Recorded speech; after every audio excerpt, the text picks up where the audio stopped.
So yeah, I think as we were saying, Eric, you were saying that we need to reach everybody, right?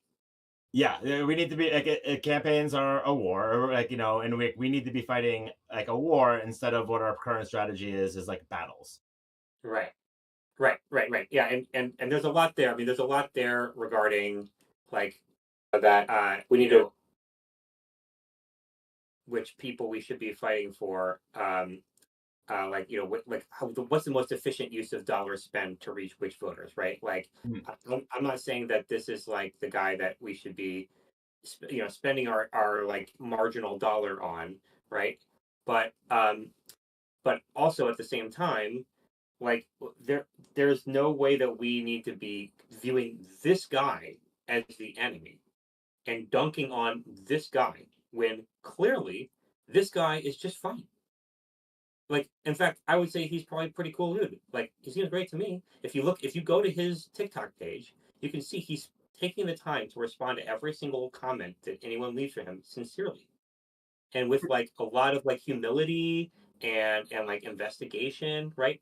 And so and it's not that I blame individuals who are mad at what's happening right now for like indulging in Schadenfreude.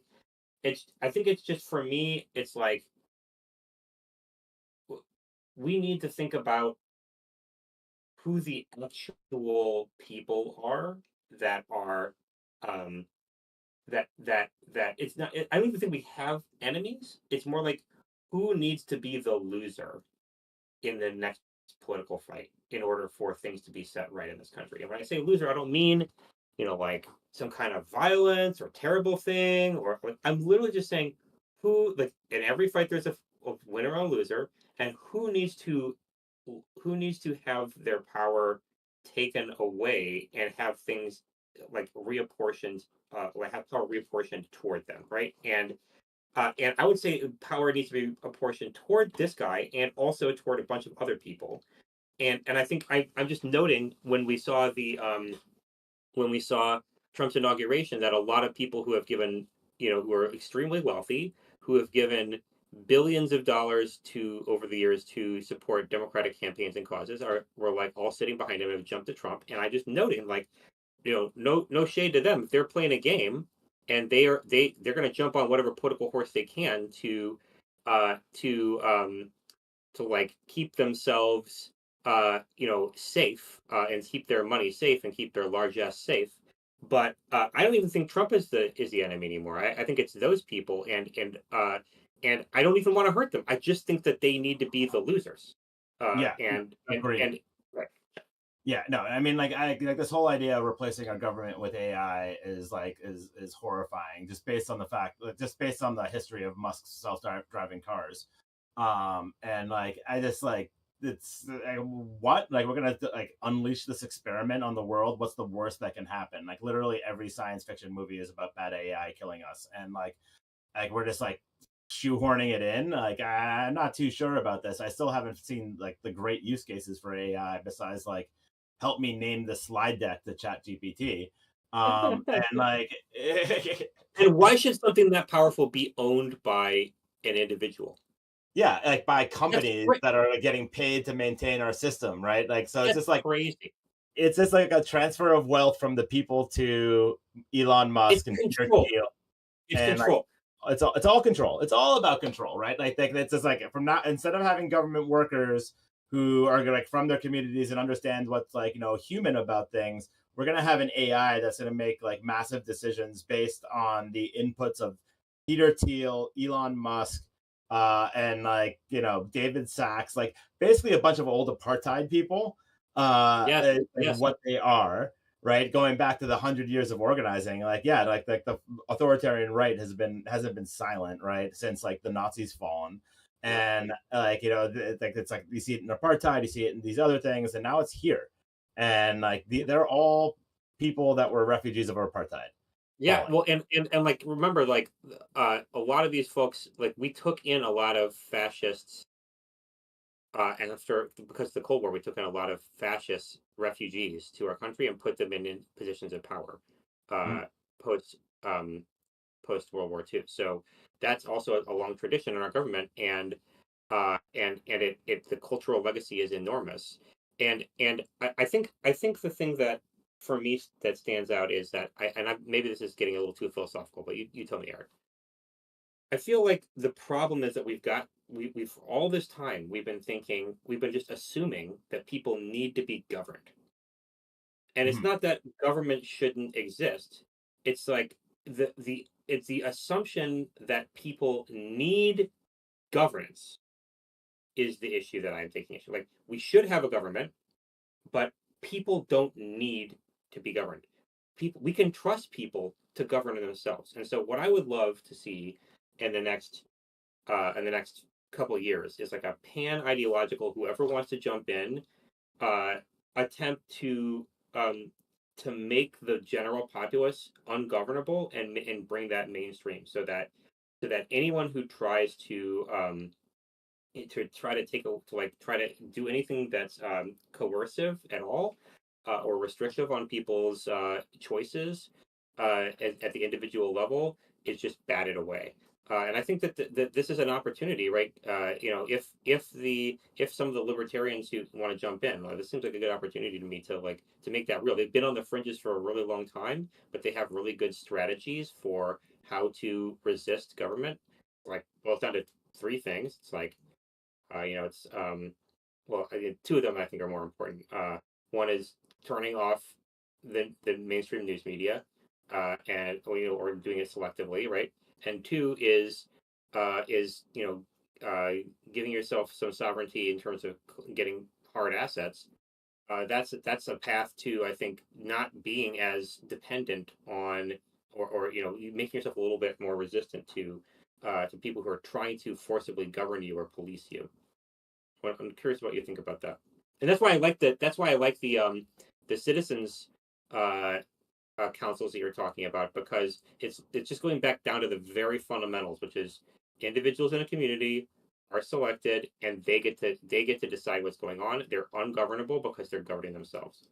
Yeah, no, exactly. I mean, it's like putting hands of government for the people by the people, like in earnest, right? Hmm. And like this might have been really hard in the past, but this is, I mean, this is like how Athens did democracy, right? Right. Like by sortition, right, of a certain class, but like and they because they knew that like putting power in the hands of individuals like was like and electing them was a corrupting things, and like it actually has become oligarchical in some ways because like look, the reality is that in order to run for Congress, right, and like in today's day and age, there's no local media, right? So the ability to build yourself up and build a local reputation and run on that is really challenging, because you have to raise between $1 and $2 million minimum to really run for Congress effectively. Someone that has been an organizer or like a even a doctor or a lawyer or whatnot, it's hard to put together enough $3,000 donations to get there. But the Yeah. people that are winning now are people with huge trust funds, Yep. right? So, or people with rich parents, or like extremely wealthy allies who are able to build an IE, an independent expenditure for a candidate, Yes. so that they have an additional $3 million advantage and can blow everyone out on TV. And this has sort of led to our consultant class and all of our strategists being TV consultants, advising at only talking in the last 3 months of an election, where they get 13% of the commission. So we have this whole system set up that is truly about empowering oligarchs. They are the ones that win congressional seats. They are the ones that then go up to be senators. They are the ones that control everything in the country, right? And so I think that is inherently corrupting. And that's what people are frustrated with, right? Like Hmm. I'm frustrated that the most effective traders on the stock market index are members of Congress. Like that's not fair, right? Like like they know a bill is going to come and it affects something's fortune, and it's like it's rigged betting, right? Like I support the right of people to gamble and all of this stuff. What I get pissed off about is if it's rigged, and that's what's happening in the eyes of millions of people in Congress, right? Like Yeah. people are playing the market while they legislate, and like that is That's inherently nuts. corrosive. That's supposed to be really illegal, right? And it's It's disturbing to not me illegal that for members. it's it's not. No. It only affects government agencies, right? Or Yeah. like executive agencies, right? But Because members are free to, like, it's like walking up to the, like, Wheel of Fortune slot machine in South Lake Tahoe and knowing you're going to win every single time, right? Like, there'd be a line 20 miles long to play that game. how about all the corporate executives who who have fiduciary responsibility over the corporations they're executing the strategy, the profit strategy for, and are directing a huge portion of their corporate treasury to stock buybacks at the same time that the executives are selling their own stock options. So they're using the company's resources to buy the stock that they themselves as individuals are selling.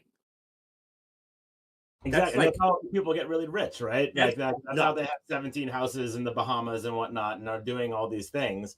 Well, the rest of us are like, well, if I'm just a good little doobie, I'll be able to work my way up and become CEO, like, Right, right. like the guy from Polaroid. And, like, And I think it's important to note that those CEOs of those companies, though I'm pretty sure if we talk to them, the way that they would justify it is they'd be saying, "Well, I have to do what's best for me because it's a screwed up system, and there's a guy who's a rung up the ladder from me, and he's going to squeeze me out of the country club unless I maximize my ability to make a profit for my family's, holdings." Right? Like if Elon Musk has $300 billion and I've only got 100 million, you know, how am I going to stand up when Elon Musk comes for me with AI? Right? Like everybody is just assuming that the world's about to go to crap and that somebody at the top is going to become the feudal overlord over everybody else, and people are like jockeying position in the new feudal system.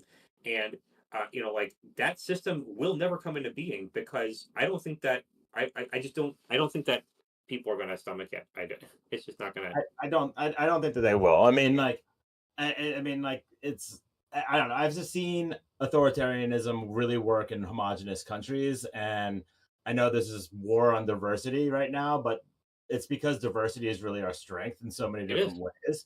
I mean, Yeah. it's not like different groups are going to get pissed off about what's happening. I mean, he screwed the Venezuelans, he screwed the Muslims that supported him, Yes. Yes, he um, did. and I did quite a bit of that. it's not it's just not as easy in a super multiracial democracy. So I think that will create a lot of blowback and whatnot. And so I think that I do think that they're going to have a harder time making us authoritarian.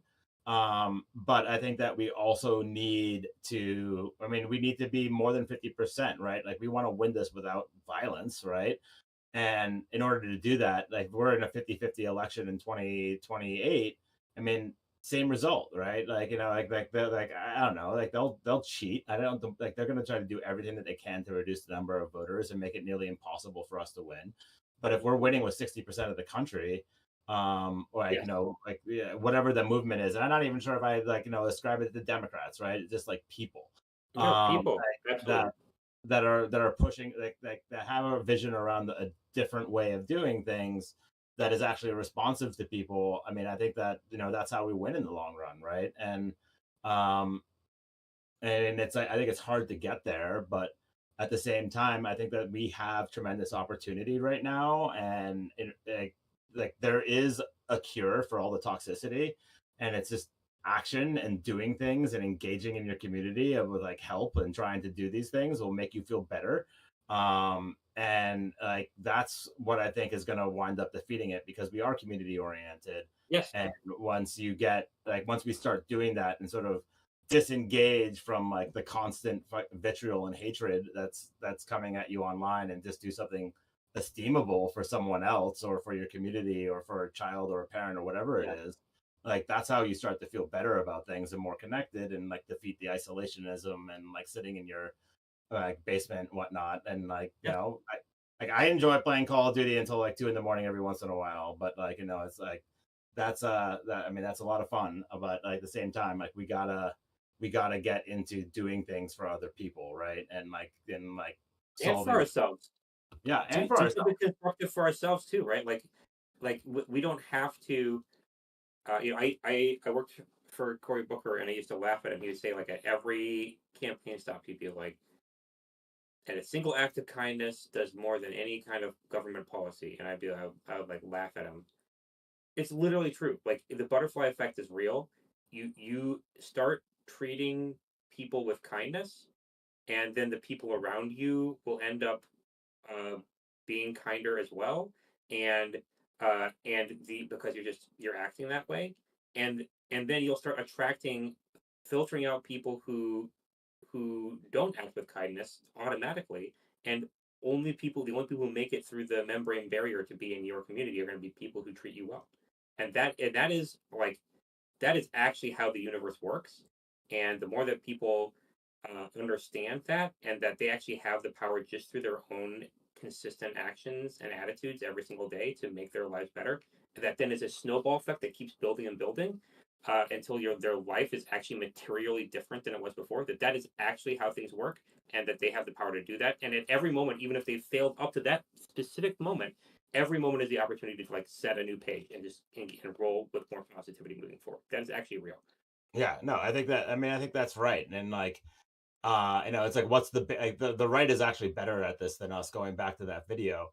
But Yeah. like the basis for all of religion and all, self-help movements is like forgiveness, right? Yeah. Like, how do you like forgive? And the right is very quick at forgiving anyone that was a leftist that comes over to their side.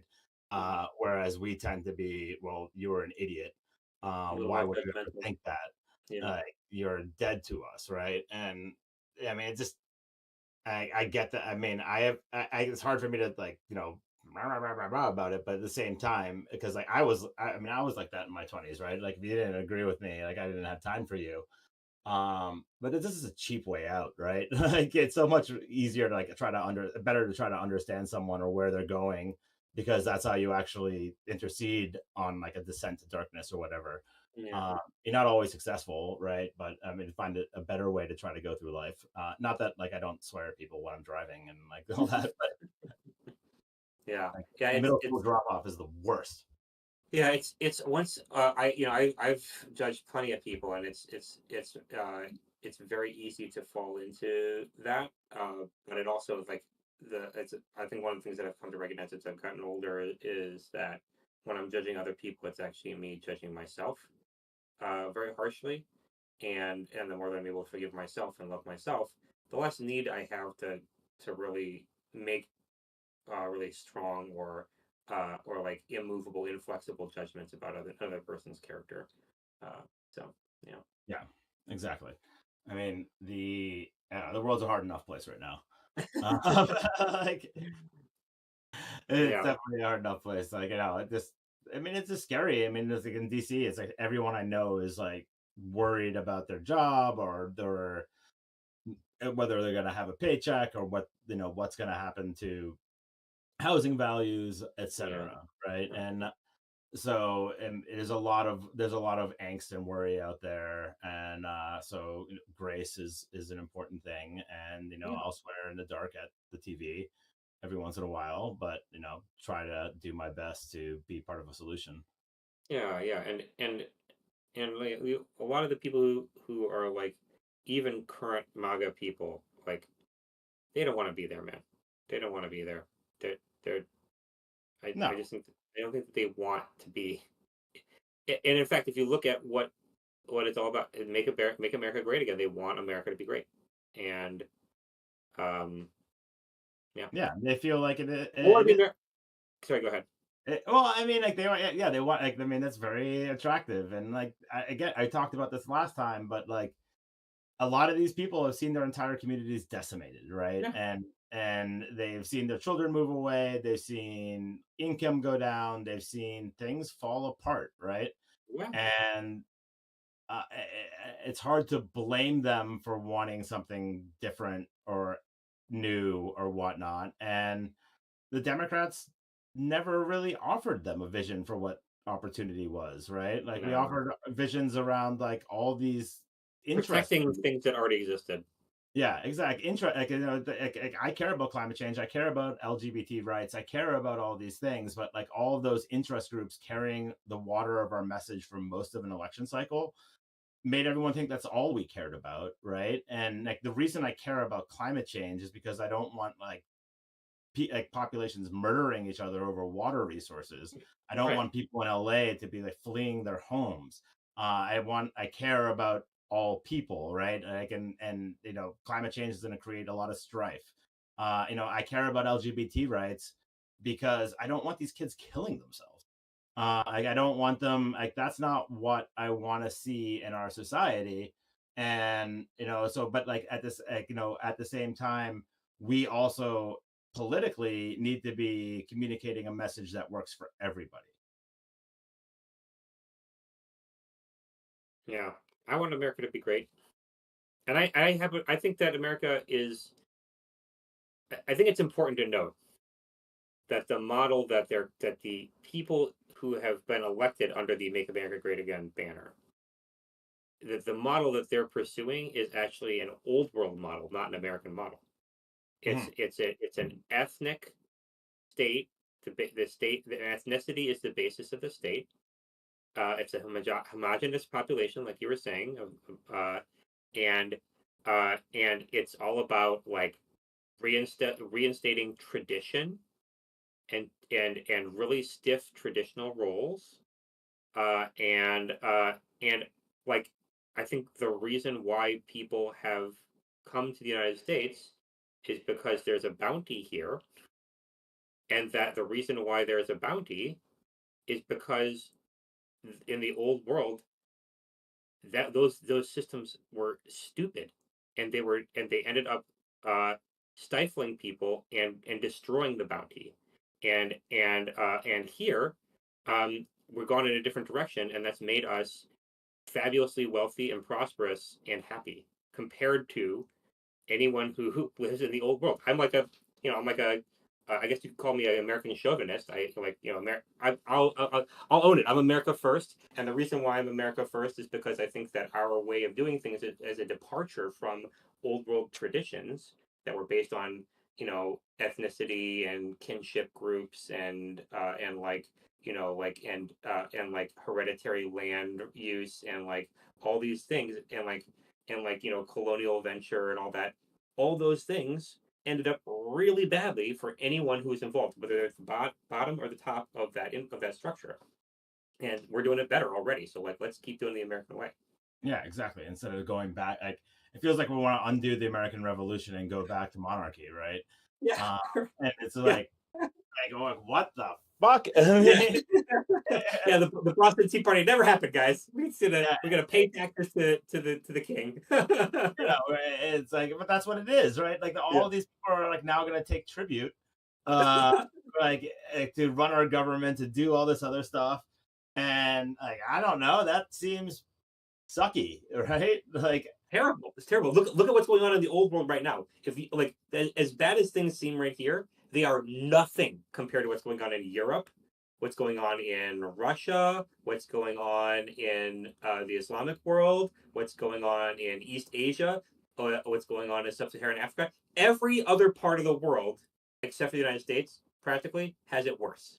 Everything that we're dealing with, they're dealing with it, but they're dealing with it worse. And I would say that they're dealing with it. The reason why it's worse is because they're still relying on the things that we departed from, which suck. Which now, like Trump and these people are like want to move us toward those things that always sucked, and were made and created the need to leave that all those continents in the first place. Crazy. exactly. And like, why would it? Like, okay, let's go back 200 years and rerun the tape, and Exactly. Exactly. Let's go back. It's exactly 200 years. Let's see what was happening in 1830 and you tell me whether you would want that for America right now. it's like brutal, right? And Yeah. like, there's a reason why we were the oldest democracy in the world, right? Yeah. And like, I don't know, things worked pretty well, and like, I don't know. I mean, like, obviously, it didn't work pretty well for a certain class of people, and I think that that's what, like, it was tough for a lot of us to recognize.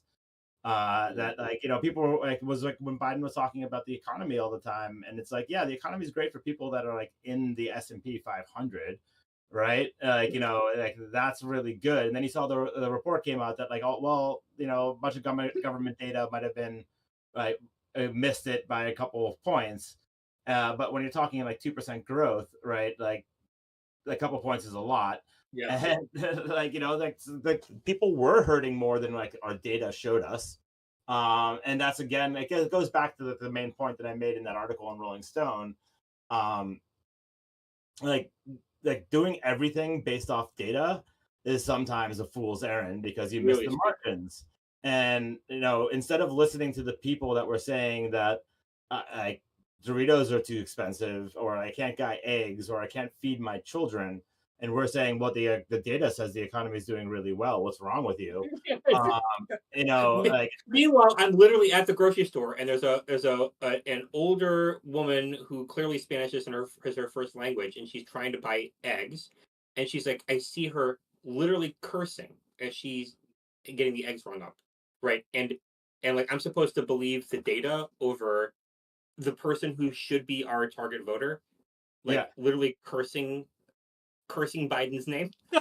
like Exactly, right? Like, it's like we gotta listen to people, right? And like what they're saying yeah, and be responsive to that, right? And yeah. like be a leader in areas where our message isn't aligning, right? Like, like, well, we want to talk about like abortion rights, but these people are really upset that they can't like move out of their house and they're stuck in their parents' basement. Like maybe we should be talking about that to them, right? Or because like that's what they're telling us they're upset about. Mhm. But some model told us that they care more about whatever it is, like pygmy hamsters in the forest, so like what whatever you will. Yeah. And like it's like, well, of course they care about the pygmy hamsters, but they care more about eating. Yes. Yes, yes, they do. And I think one thing that I've been thinking about a lot lately uh, is like just tagging on to what you're saying. The data, if you've got good data and you've got a really good scientific model that explains the data, go with the data. My God, like science is real. Yeah, It's been a huge benefit to us over the last few hundred years as it's developed as the scientific method, but it's a right? Like tool, it's not the strategy. and if you don't have very good data, or you don't have a theory that explains the data, right? Don't just rely on the data. You have to have a thesis. First comes a thesis, in fact, and then if you actually go talk to scientists, first you come up with a thesis, and then you collect some data to test the thesis, right? So you have to have both a thesis and good data. And if you don't have either of those, you're probably much more accurate. Literally, just closing your eyes, breathing for like 30 seconds, and then just going whatever way your gut says, because that intuition is so undervalued in society, but there's a lot more there than we realize we actually have. And in a 50-50 coin flip, which is pretty much what we've got in terms of the quality of the data we're using to make political decisions a lot of the time, uh, your intuition is going to be better. Yeah, I mean, like you understand where people are, like you understand what's going Yes. on. People understand, like I talk to human beings, and like Yes. it's like it should have been like it should have been a little bit more revelatory to me when I'm getting into arguments about immigration with my Puerto Rican mother, Yeah. and someone who has generally been supportive about it, but when she's saying like all the money that's going to it in the city of Boston or whatnot, and it's not going to these other services, and like me just getting mad at her rather than Yes. like how Back. could you think about that, like Yeah. that way, Yeah. whatever, like you're Latina, and like but at the same time, yeah, she was upset. Like she had to park in front of like a homeless encampment every day for work. She felt unsafe, Hmm. right? And like, that was driving her feelings on this, Yeah. right? I can totally see And that. like, it's not like you're an awful person because you're opposed to immigration. It's you Or don't homeless people. Or homeless for people. homeless people. It, It's like you don't feel safe, right? right. And that's the core concern, right? And we don't need to scapegoat homeless people when someone feels unsafe being around homeless people, but we still have to. The core issue is not the homeless people; it's the feeling of being unsafe, and Yes. addressing that is the most important thing that we can do. Then we're responsive to what people's like, feelings and emotions are, right? Yes. And we're not being responsive to what we think their feelings and emotions should be. Yes, exactly. Right. I mean, it's like that famous, like the famous John Adams line about making government for the way people are, not the way you wish people were. Mhm. I'm not sure if that's exact or whatnot. It might be hazy memories from watching the John Adams HBO special, but I like that one. it was pretty good. I mean, it's a Massachusetts guy. I mean, like, what's not to love? Yeah. Well, hey, is there anything else, Bernie, you want to discuss? We could talk a little bit about what it feels like to be. We could just get a little more casual if you want, or but Yeah, is there sure. is there anything else that you wanted to bring up that we haven't discussed yet? No, I mean, like, I definitely want to explore like citizens assemblies and stuff further as we go along, Oh yeah, and how what they could you work. describe them? Because we talked a little bit about them, but how would you want to see them set up? Like, what would you see as the most important pieces of that to make it Yeah, I successful? mean, like, like I originally had like an idea of like we could use these to solve intractable issues like housing and things that are very local, um, in a lot of places, and like start demonstrating the efficacy of them, and start telling a story and try to get them to catch on as a grassroots movement as a way to address things. But yeah, I mean, like, it's basically in some, like, it's like you have them around made like issues that are coming up, um that aren't sort of caught in, I mean, they can be caught in a partisan divide or not. It's a little more risky if they're caught in a partisan divide, and you ask citizens to come up for what the solutions that they want, that they want to see, and it's based on coalition building and a lot of like hearing from experts and working together with people that are completely different from you, in order to come up with a solution. And they have a very strong track record of actually producing results, because people feel like they're invested and they're actually doing something that will make an impact, right? So that they are engaged. And like, so I Mhm. mean, like, it'd be great. They do cost money and stuff to do. There are some organizations that are working on this in the space, um a number in Europe. And I think that, yeah, if we started doing regional or local citizens assemblies and actually solved issues in a way that both people on the right and the left agreed with, right? You could actually start making the case that this is a way to get through our divisions. Mhm. In the art, I'm sure we'll put the link of the article somewhere, but in the article they talk about, like, these citizens assemblies getting more and more um, engaged and being able to then like put up their own members, own candidates for Congress, right? Right. That aren't really aligned to a party, right? But will abide by uh like what citizens assemblies recommend, right? And so like that's a way to sort of imagine like a change in our democracy that's not necessarily violent and one that's inclusive of all sides. So um you're suggesting that it could actually be like a new base of power they for could be a citizens. new base of power.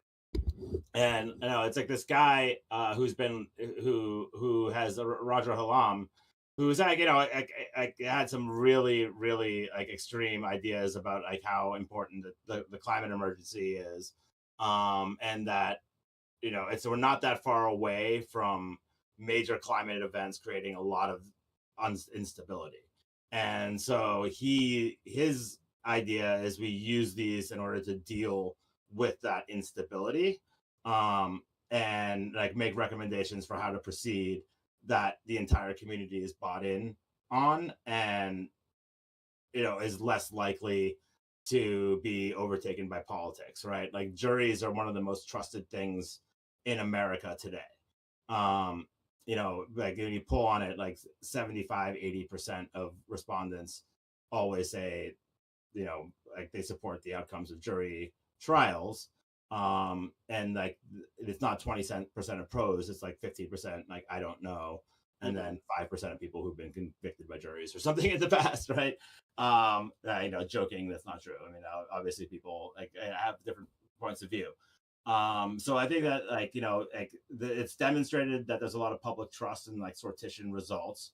And so how does that grow, and like how do we actually make a movement of it and talk about it?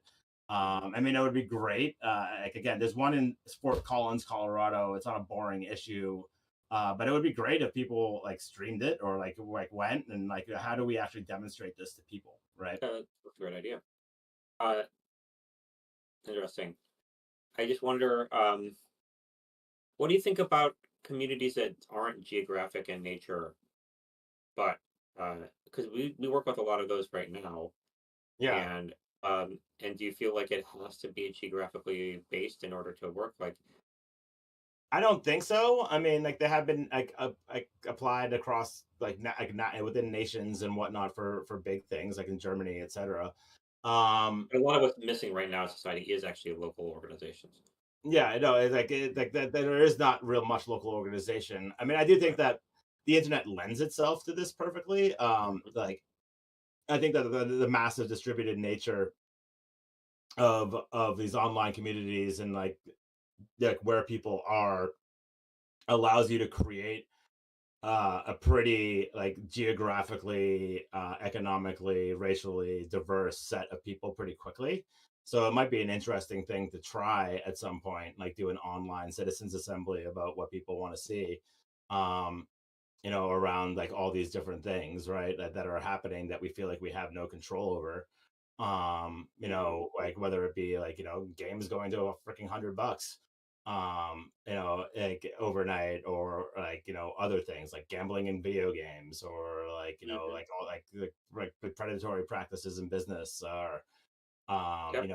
like all these things are going to come up. I mean, they're getting rid of CFPB, so everyone can like get excited about credit card fees and late fees and all that kind of stuff coming back. Mhm. Those are the things that we can sort of maybe address quickly and like have people talking about and understanding, right? And like, especially if they know that there's a policy outcome or recommendation or whatever at the end of the process, uh, people would be willing to participate. But I mean, I have to think about how to apply it to these communities. But I mean, I think that there's definitely a way, right?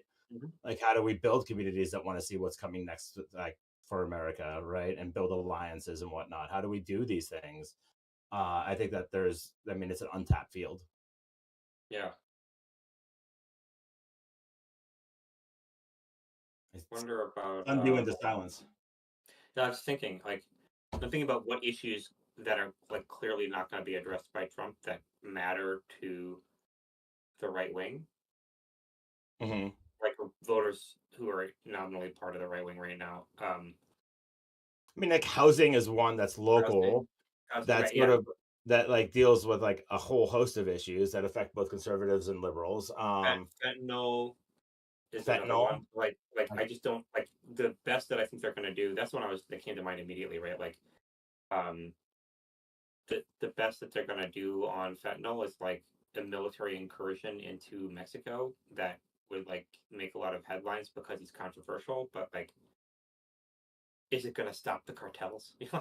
No. no, it's not, I mean, it's not coming in over the border. It's coming in through shipping containers, right? Like, So, like it's like, so like, we're not solving the root. We're solving like, the cosmetic effects of it, but not the actual like things that right. actually. So that's something that's going to continue.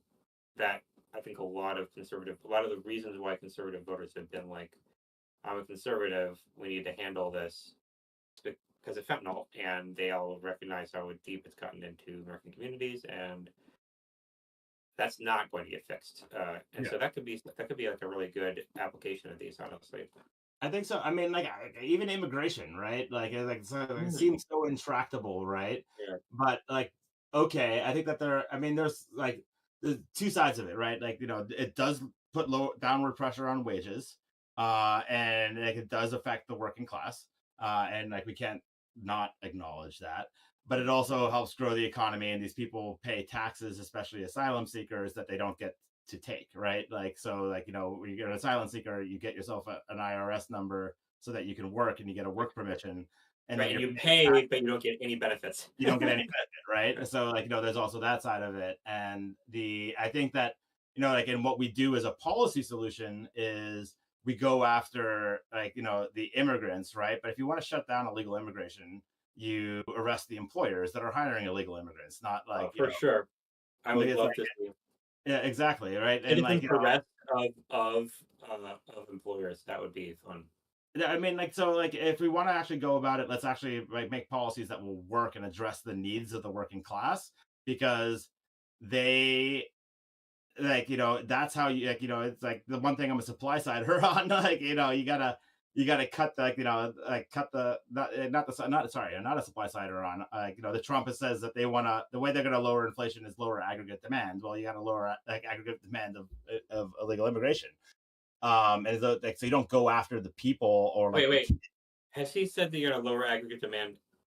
Oh yeah, did you see that the other day, that the secretary, the new secretary of the treasurer, said that the way they're going to combat inflation was to lower aggregate demand. That's what I did not hear that, and when you said that, I almost did a double take, spit take. So the Treasury Secretary of the United States said that the way that they're going to Make sure deal it's with inflation. So this is why I say that when I say they're crashing the economy on purpose. This is what I'm talking about, because lowering aggregate demand is literally equivalent in every single way to a recession. That's a recession. Yeah. When you lower aggregate demand, you get a recession. Exactly. I mean, that's exactly what it is. Like, like, or All a right. recession, right? Like, so that's the way they're going to combat inflation, is actually create Purposely create a recession. Okay, go for it, bro. Yeah. Wow. It's absolutely nuts. So the This actually, I gotta Google this. This is nuts. Who is the Treasury Secretary? I don't even know. Like, I haven't kept.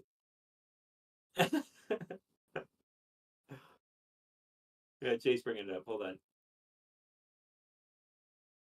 not Mnuchin. That's from the first term. Scott Bessent. Benson, yeah. He said it on CNBC. I saw it all over. It was one of my blue sky breaks when I was like doom scrolling. All right, so say Scott is Google Scott Bessent lower aggregate demand. What the fuck? Yeah.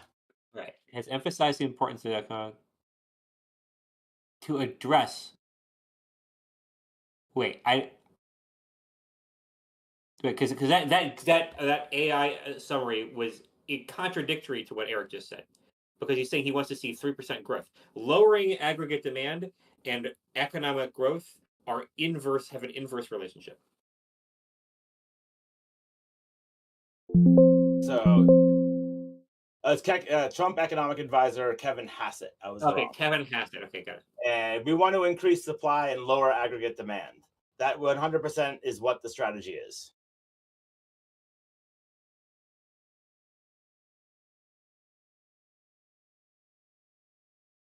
Oh, on CNN 2 days ago. Lower aggregate demand.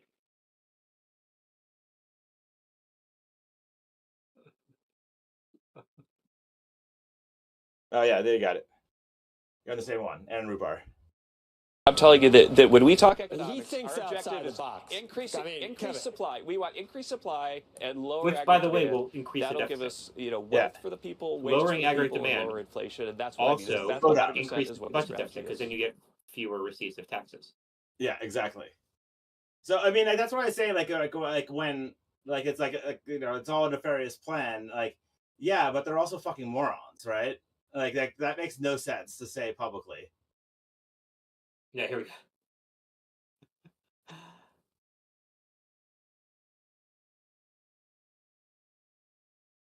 It's nuts. Lower aggregate demand. What does that mean? Says someone on Twitter. It means recession. Yay! They're crashing the economy on purpose. We're gonna lower interest rates by creating a massive recession, but because of tariffs at the same time, prices will continue to go out. Yes, and then we're gonna learn about stagflation. And well, then they're going to declare martial law. That's what this is, because if they squeeze the consumer enough, right? Like Biden was at least there were like economic dislocations and supply chain issues, so they were trying as best they could to like remove all of that, right? As much as they could, but it was tough, not easy, right? And then the president doesn't actually have that much control over that, right? So, and then but with Trump, they're going to on purpose make people poorer and more desperate, and then they'll call those people leftists, even though those people probably are the people who voted for Trump, and then they'll arrest them all and declare martial law. Right? Like, isn't that the?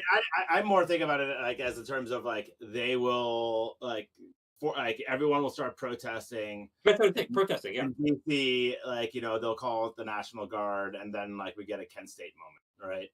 Right. Yeah, that's what I'm describing. But I'm saying that the people protesting won't be like college-educated liberals. It'll be that no, it'll be working people. It's like people that are getting hurt by this, right?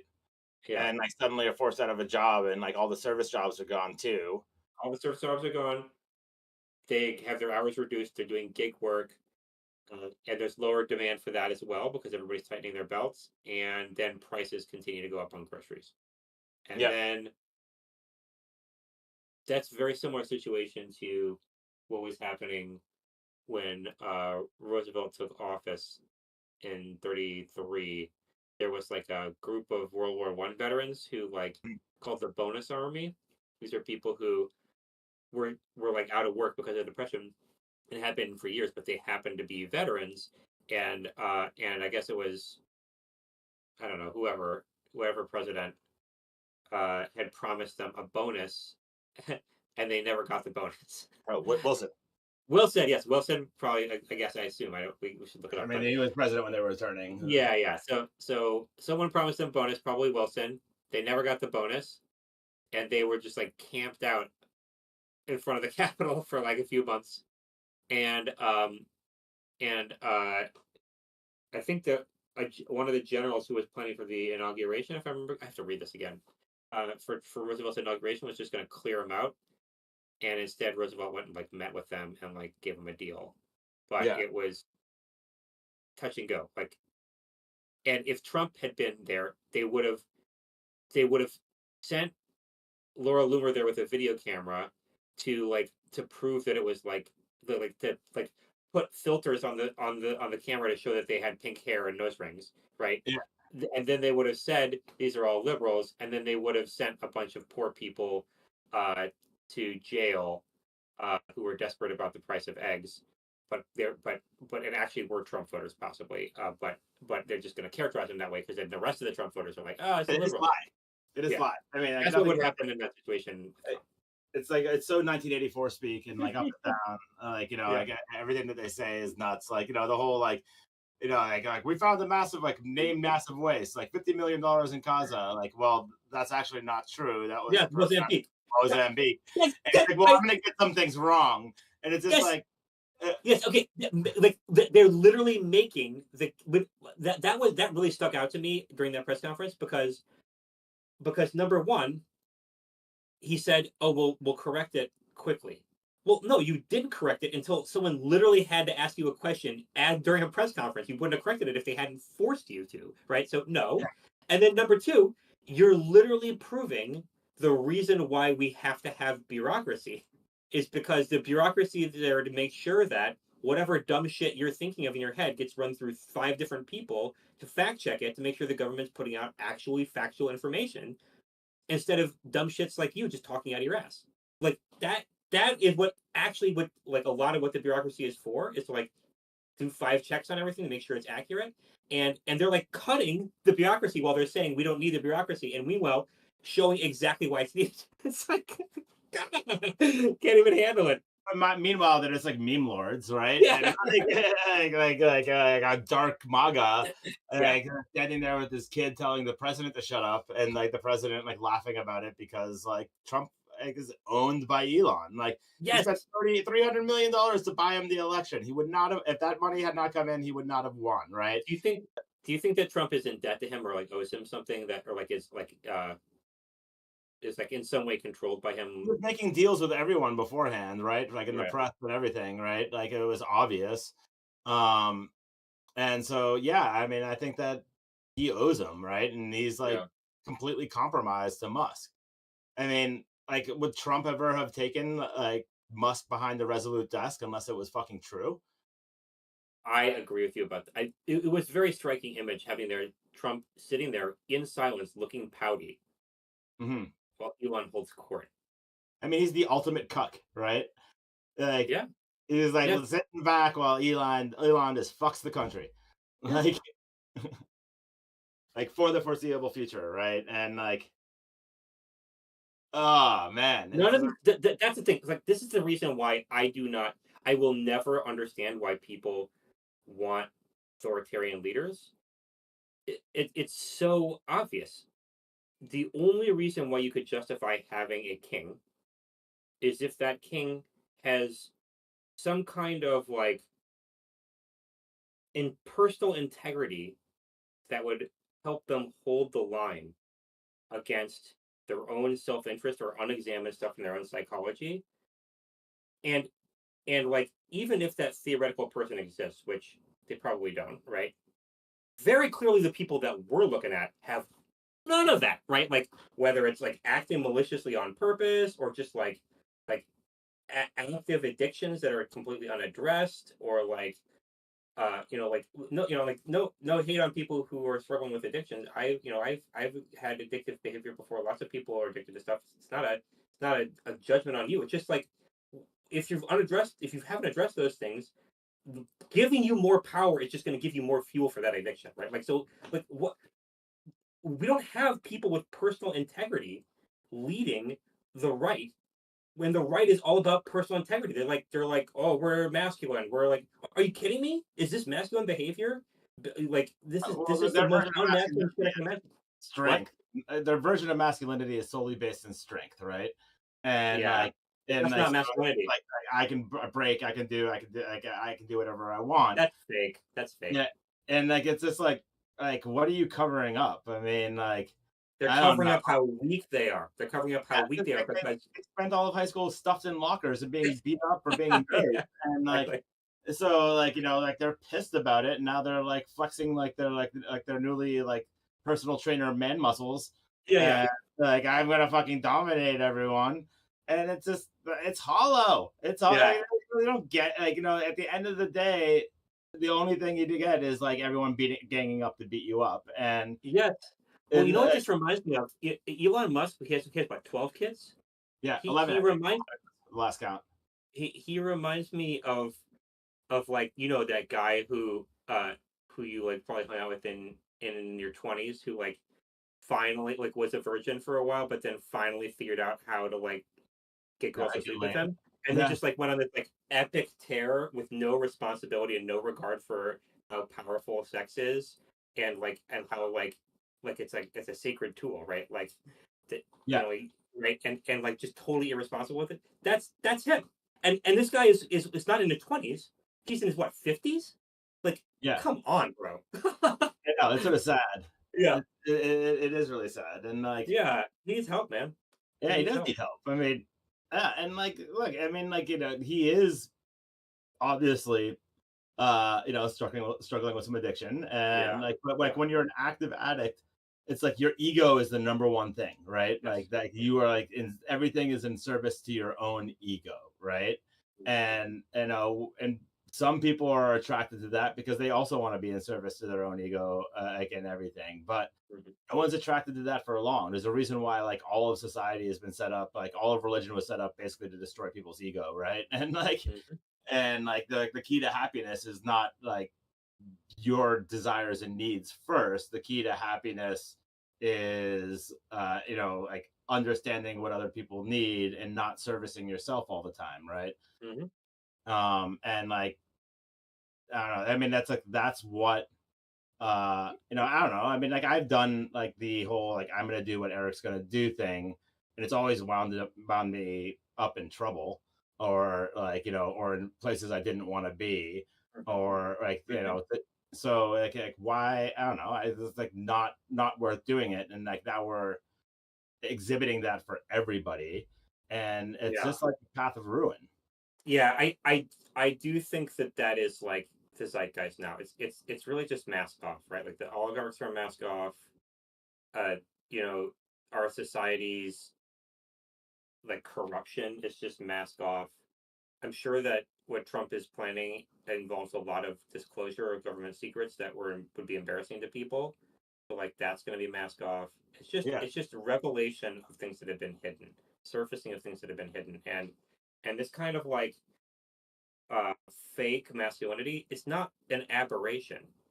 It's just an extreme version of the same stuff that we've been dealing with for like thousands and thousands of years, and and and the solution in my mind is not to like um you know get rid of male leadership, though of course there's not only men should lead, but it's to actually help men become better human beings so that they're worthy of fucking leadership. And I think it's important to notice like it's not make America great again, right? Like you have to recognize that like we have to depart completely from everything that's happened in the past.